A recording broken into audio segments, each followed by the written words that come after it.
আমরা পাকিস্তানপন্থী না। যে দেশকে আমরা ঘৃণা করি তার পতাকাও আমরা ঘৃণা করি। আমি একজন গর্বিত বাংলাদেশি, গর্বিত বাঙালি। এই হিসেবে আমি বাংলাদেশের সার্বভৌমত্বে বিশ্বাস করি, বাংলাদেশের স্বাধীনতায় বিশ্বাস করি। 1971 আমাদের সর্বোচ্চ অর্জন, আমাদের স্বাধীনতা, আমাদের বিজয়।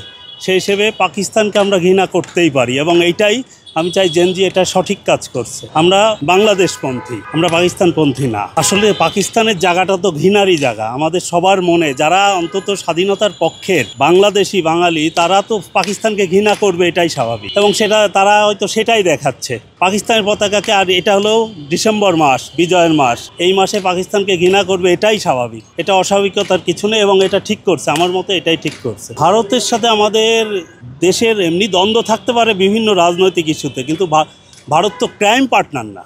পাকিস্তান তো ক্রাইম করছে, ভারত তো ক্রাইম করেনি। হ্যাঁ, অন্যান্য দ্বন্দ্ব থাকতে পারে, সে বিষয়ে আমি যাব না। ভারতের পতাকা পাড়াবে কি পাড়াবে না যার যার নিজস্ব মতামত, কিন্তু পাকিস্তানেরটা করতেই পারে, এটা আমি বিশ্বাস করি। আসলে বিষয়টা দেশ সম্বন্ধে, দেশের যে দেশকে আমরা ঘৃণা করি তার পতাকাও আমরা ঘৃণা করি। দেশকে ঘৃণা করি মানে পতাকাকেও ঘৃণা করি। পাকিস্তান তো সেই রকম আমাদের ঘৃণার জায়গা থেকে।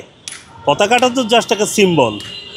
আমরা ঘৃণা করি তো পাকিস্তানকে, পাকিস্তানের অতীত কার্যকলাপকে ঘৃণা করি।